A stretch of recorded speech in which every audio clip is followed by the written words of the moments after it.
your mind dictates your reality. So when they say that we are the ones who create our own reality, the more that we continue to project whatever narrative is in, or prepare, or mentally just ponder on and ruminate and meditate on whatever negative projection or whatever projection it is. We don't have to go into just staying in negative, but since we're talking about healing ourselves as oppressed people, healing ourselves, you know what I'm saying? Just healing ourselves. I don't like all these words. Let's just stop.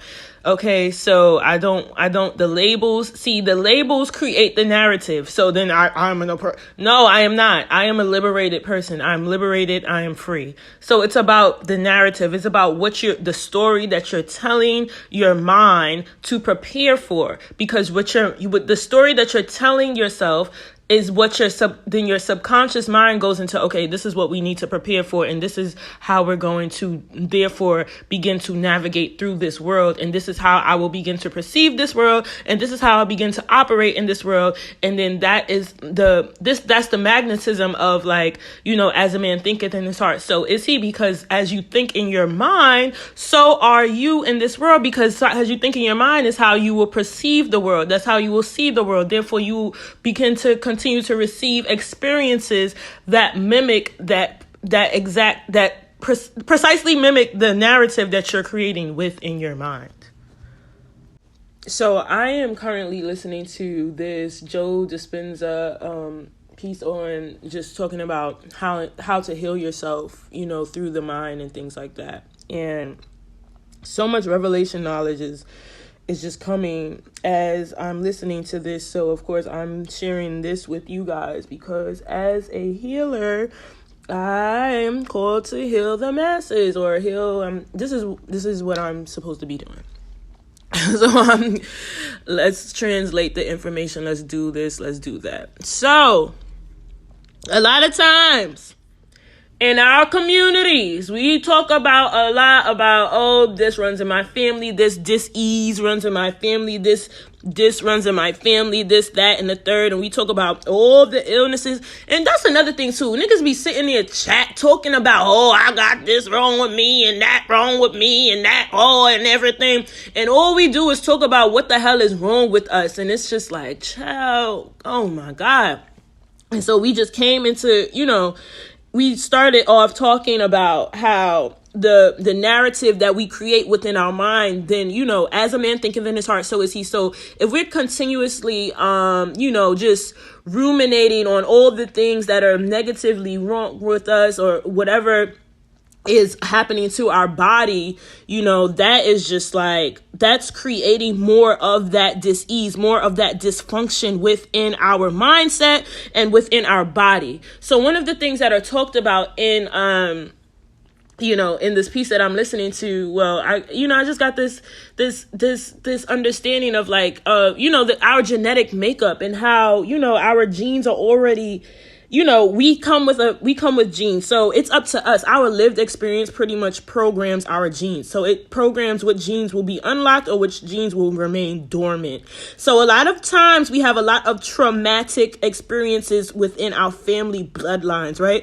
And we like to say, this runs in our family, that runs in our family, such and such runs in our family. And you ever heard the saying when somebody says this runs in my family, and then somebody responds, no, the reality is that no one runs in your family. So why I brought that up is because a lot of times it's not something necessarily running in your family. It's something that has not been cleansed in your bloodline. And it's not, a generational, you can call it a generational curse, if you will, because it is a curse, because it falls under the things that we have already healed. We've already been promised that we don't have to live under. We don't have to live under poverty and all these sicknesses and dis-ease, but we choose to, because that's what we believe, and that's what we only see.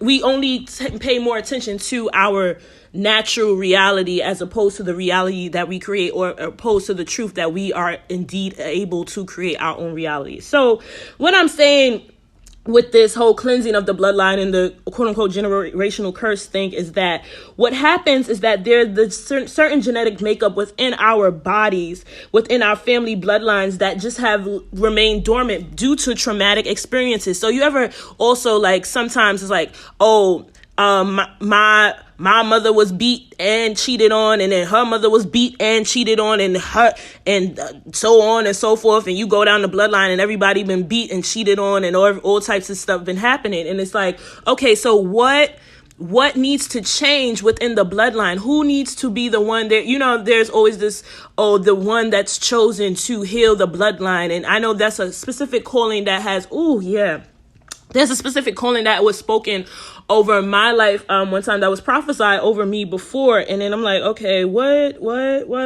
So then you're thinking you have to pray things away and things of that sort. But it's just like, that's true. And it's also you doing the lining your mind, your body, and your spirit up all together. So that means that is you not thinking the same thoughts that have been thought in your family bloodline, not having the same narrative that has been spoken in your same family bloodline. Now doing new things other than what has been done in your family bloodline, taking initiative to actually create that change in your family bloodline. So then you are in those actions, in the thought processes, and then applying that thought process to the natural world.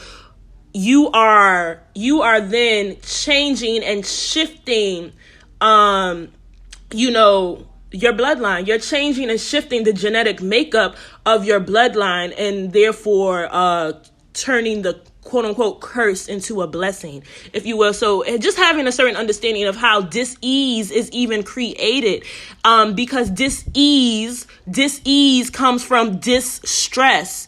And what I was, what I came to understand in this, as I'm listening to this message, is that the strong emotion, he talks about the strong emotion affects the genes.